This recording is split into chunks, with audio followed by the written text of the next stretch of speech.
খুবই খারাপ লেগেছে। কিছুদিন আগের একটা ঘটনা আমার খুব চোখে পড়েছে, যে আর্গের ভোকালিস্ট হাসান ভাইয়ের উপর পানির বোতল নিক্ষেপ করা হয়েছে, যেটা কিনা পরে উনি বলেছেন এটা পানির বোতল না, পানির জায়গায় অন্য কিছু ছিল। যাই হোক, ওটা বিষয় না। বিষয়টা হচ্ছে এরকম অপ্রীতিকর ঘটনাটা ঘটলো কিভাবে। যদি আমি এই ব্যাপারে একটু বিস্তর আলোচনা করি, আপনি একটা মজার একটা জিনিস আপনাকে শেয়ার করি। ওই স্টেজে অ্যাঙ্কার কে ছিলেন জানেন তো? আমি আবার চিনি না তাকে, ব্যক্তিগতভাবে চিনি না। ওকে, একটা নর্মাল একটা কনসার্টে যদি আপনি এই ভাষায়, অকথ্য ভাষায় কথা বলেন, তাহলে যেটা হওয়ার সেটাই হয়েছে। তো ওই জায়গায় পানির বোতলের জায়গায় অন্য কিছু থাকতে পারত, এর থেকেও খারাপ কিছু হতে পারত। সেটা পানির বোতলই ছিল। দেখেন অ্যাঙ্কার কিভাবে বাজে ভাষায় গালিগালাজ করেছে শুরুতে।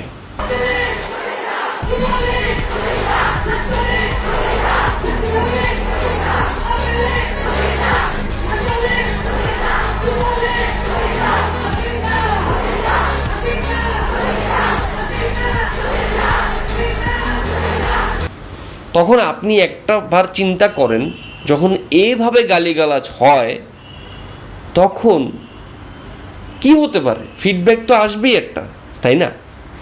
ফিডব্যাক তো একটা আসবেই। রাজনৈতিক মতবাদ আসলে ভিন্নতা সবার ভিতরে আছে কম বেশি, কিন্তু এইভাবে গালিগালাজ করলে একটা ফিডব্যাক তো পাবেন, এবং সেটাই সেই ফিডব্যাক।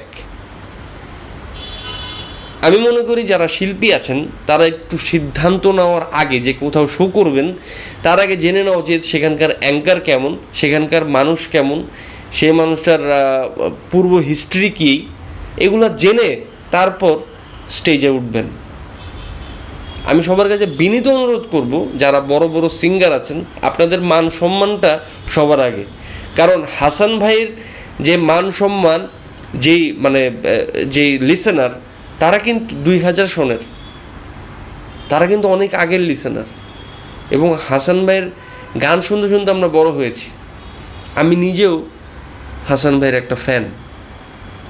এমন একটা ঘটনা ঘটার পরে নিজেকে আসলে ধরে রাখতে পারিনি, তাই এই কথাটা বলার জন্য চলে আসলাম, বলতে হইল। খারাপ লেগেছে খুব।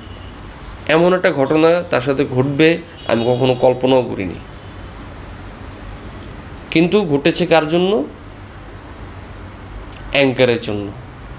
সো এর আগেও কিন্তু আওয়ামী লীগের আমলেও কিন্তু এই সকল শো অ্যারেঞ্জ করা হয়েছিল।